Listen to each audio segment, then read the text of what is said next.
Today's video is on using quotes well. Plus, I've also picked out some awesome quotes about using words. So let's look at how to use quotes well in your writing. So here's a quote from Albus Dumbledore from the Harry Potter series. Words are, in my not so humble opinion, our most inexhaustible source of magic. Okay, so the first question to ask yourself is, why should you quote? So there are several reasons you should use a quote in your writing. One is because someone has said something and they said it really well, and it is an important thing that you should have in your quote. Another reason is because you need support and you want to show that you're not just making things up, but that you've gotten your information from somewhere. You may also need to quote because you need credibility, and someone has said something and it's an important person, and so you need that sort of credibility built up. Or you may quote because you need examples. So those are some of the reasons why you might quote. So the next question is, when do you quote versus when do you paraphrase? You want to quote when the specific words of the source are really important to the point you're making. If what they said and the exact words they used mattered, then you need to quote. You also want to quote if they said something and you couldn't possibly paraphrase it any better because it's just really well written, or if you need concrete evidence. A quote provides concrete evidence in a way that a paraphrase does not, because a paraphrase is still in your own words. So if you need that credibility or that really hard and fast support, then you would quote. You want to paraphrase instead if the idea is important but the words don't really matter, or if the source said something but they said it in a way that's not going to really benefit you in any way and you think you could put it better, or if you need the idea but you don't need the evidence. And you might use it if you are referring to an idea but it's part of the source but it's not really quoted anywhere. Okay, our next quote is from Mother Teresa, who said, "Kind words can be short and easy to speak, but their echoes are truly endless."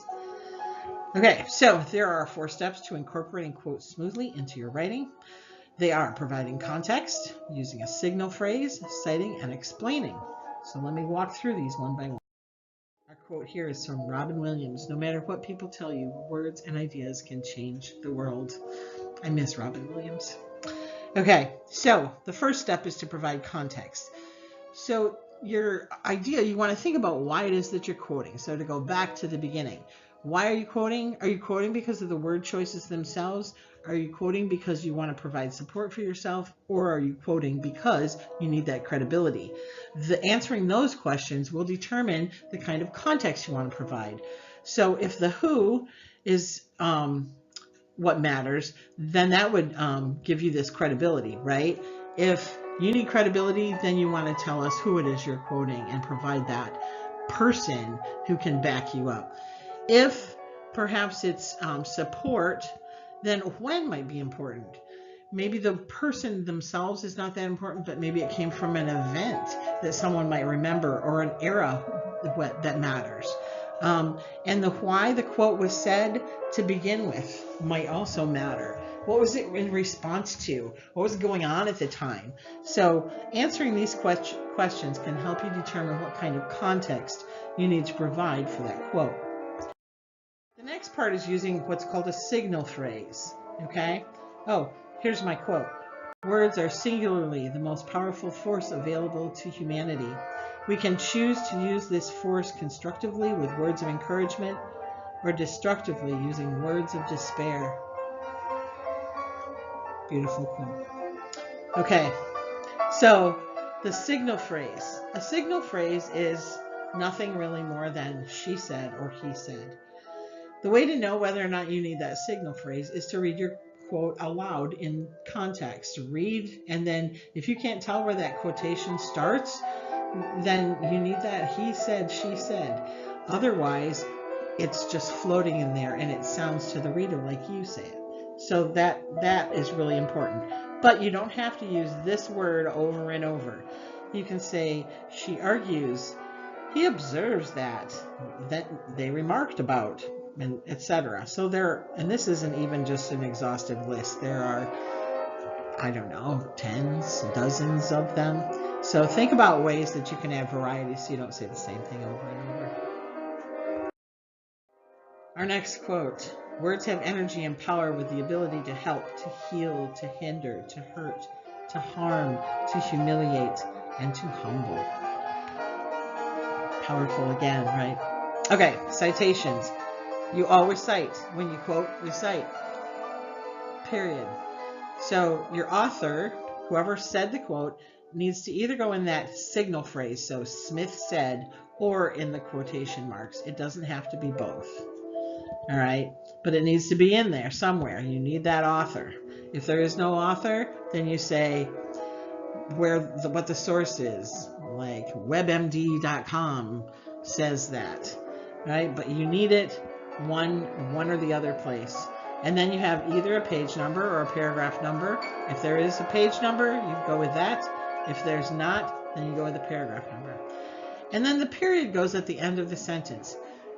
And that may sound obvious to you, but you want to think about the fact that you have a quote and then you have a citation. Is the end of the sentence here? Is this part of this sentence? Of course it is. So the period goes here. The period always goes at the end of your sentence. If you put your period here or here, then that makes this part of the next sentence, and it's not. The citation is part of this sentence. So the period always goes outside of the quote, of the source there. Our next quote: language creates reality. Words have power. Speak always to create joy. All right, so then the last thing you want to do is make sure you explained your quote. Again, think about why you quoted. Was it because of the word choice? Was it because of support, or was it because of credibility? If it was because of word choice, then explain the importance of those words. If it was for support, then you have to explain how that backs you up and sort of reiterate the fact that that quote just supported what you just said. If it's for credibility, then talk about why it's important that that particular quote came from that person and how that provides that context. So let's walk through an example. We have Franklin Delano Roosevelt, who was our president back in the early 1900s, who said, "The only thing we have to fear is fear itself." So that's the quote, and we want to use this. I'm writing a paper. We're going to say I'm writing a paper about the word fear, and I want to talk about how fear is important in our society. So I want to use this quote. The context of this is that it was said at his inaugural address, and he was inaugurated at during the Depression. So that's important, right? What was going on at the time. I'm not really using this quote because it provides me credibility. I'm using it because the words he said are important. I'm writing my paper about fear, so it's important that he uses this and this idea of fear. So I would add, when Franklin Roosevelt gave his inaugural speech on March 4, 1933, he addressed a nation weakened and demoralized by economic depression. The only thing we have to fear is fear itself. Good, right? But notice that it just plunked in there. Listen to the way it sounds. Demoralized by economic depression. The only thing we have to fear is fear itself. Instead, you need that signal phrase to transition into your quote. It's a transitional cue, right? So instead it would say, in this speech, he hoped to encourage Americans when he stated, "The only thing we have to fear is fear itself." I love that this music is playing at the same time. Okay, and then you have to have a citation, right? So at the end, you have the author, who is Franklin Roosevelt, and the page number that it came from. Pretty simple. That's MLA, by the way, not APA or Chicago style. But then you want to explain how this particular quote helps you make your point. So you add to the end, the new president knew that fear created desperation, and desperation made people commit heinous acts outside their normal behavior. He wanted to calm their fears in hopes of a unified country working together to rebuild. So that is how you incorporate a quote. You make sure you have the context, right? Context, very important. You make sure you have the signal phrase that transitions into the quote. You make sure you have a citation, if nothing else, have a citation, and then you want to explain your quote. And this is the music, Sergei Rachmaninoff.